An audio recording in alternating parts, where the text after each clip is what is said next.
Kalau kalimatnya cuma sum sahro ini saja, itu mutlak.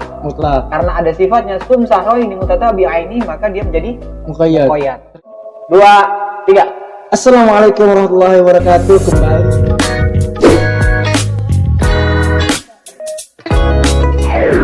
Kenalin dulu ya, gua Ahsanul Mufid ya, mahasiswa PTIQ Perguruan Tinggi Ilmu Al-Quran, Fakultas Usuluddin, jurusan Ilmu Al-Quran Tafsir semester 3. Ini Gua Husain Bukhari, gua dari perguruan tinggi yang sama dengan Mufid, tapi beda fakultas. Saya fakultas dakwah, jurusan KP.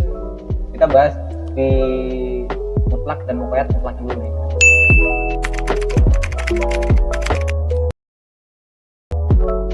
Jadi mutlak itu asal katanya atlaqo, yutliku, mutlakon. Ya.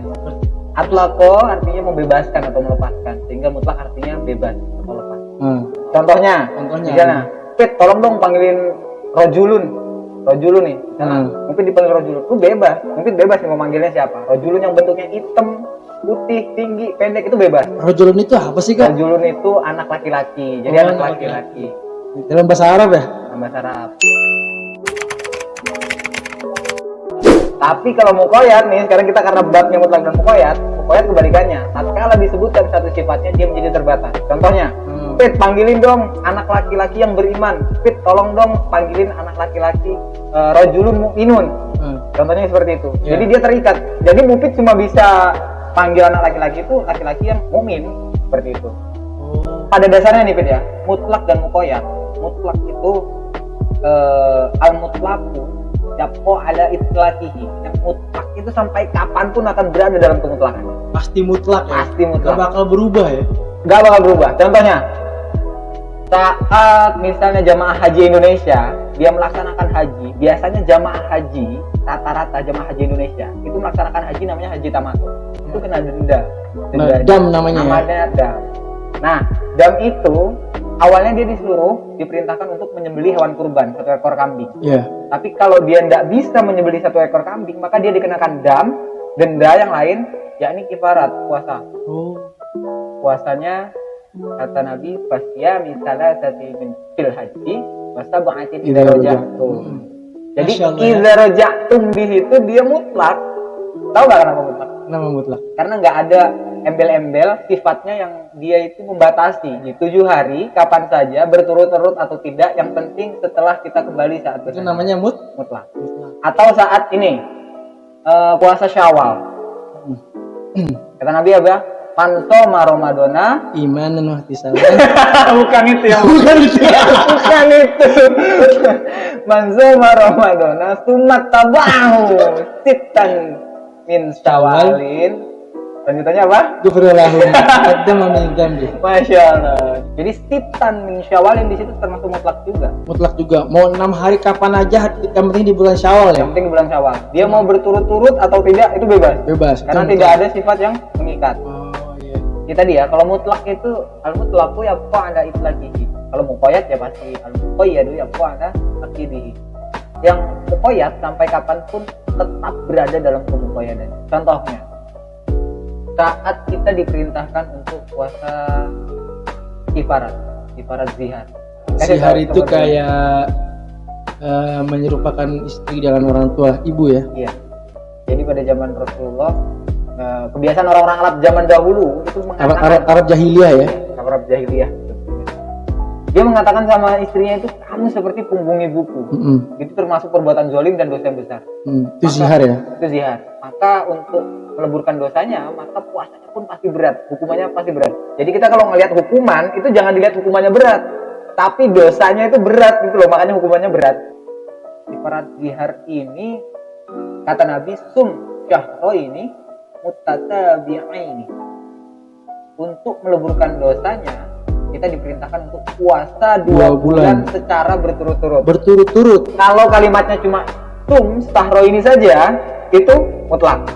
Karena ada sifatnya sahro ini mutatabi'aini, maka dia menjadi muqayyad. Terikat karena harus berturut-turut seperti itu ya. Betul. Mungkin gini Bet ya. Itu kan mutlak tetap berada dalam kemutlakannya. Yang muqayyad tetap berada dalam kemuqayyadannya. Tapi gimana kalau di dalam satu kasus yang satu mutlak, yang satu muqayyad nih? Contoh saat kita diharamkan untuk minum atau makan darah. Dalilnya itu mengatakan apa? Damun masfuhan, darah yang mengalir, dan damun saja. Damun masfuhan, darah yang mengalir. Satu redaksi dia mengatakan damun saja. Damun ini berarti mutlak karena tidak ada yang mengikat seperti itu ya. Dan damun masfuhan dia muqayyad karena ada yang mengikat, yakni darah yang mengalir. Jadi kalau ada hukum sama dan sebabnya sama seperti kasus ini, maka hukum yang diambil itu mutlak harus mengikuti muqayyadnya.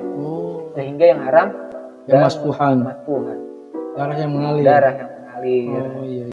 Jadi kalau kita misalnya membeli hewan kurban atau membeli hewan ternak seperti itu, tidak perlu sebenarnya kita harus sampai diperes nih sampai darahnya keluar, itu sebenarnya tidak perlu. Karena darah-darah yang ada berada dalam tulang, sela-sela tulang, sela-sela daging itu halal.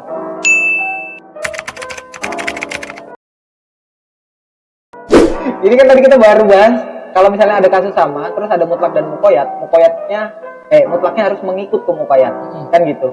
Ini kasusnya sama, cuma nanti ujungnya mutlaknya tetap mutlak, muqayyadnya tetap muqayyad. Artinya saat mutlak harus ngikut ke muqayyad itu saat sebab dan akibatnya sama, dan redaksi dalil atau hadisnya itu cuma dua, mutlak dan muqayyad. Nah, tapi kalau yang dipertanyakan sama Mufti tadi, redaksinya kan ada 3. Iya. Yang satu dia mengatakan harus dicuci dengan tanah. Turab ya bahasa Arabnya.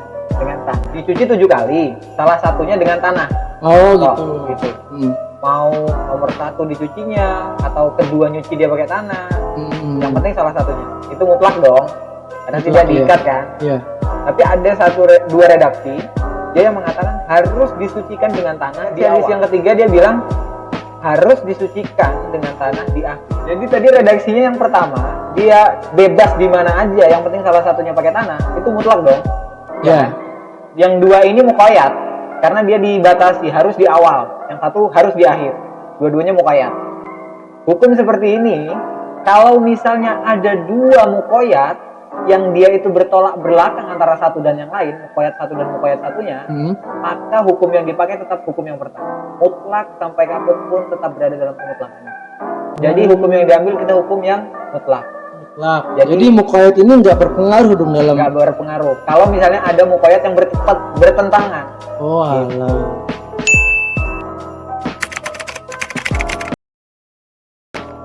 Sebabnya berbeda, tapi hukumnya sama.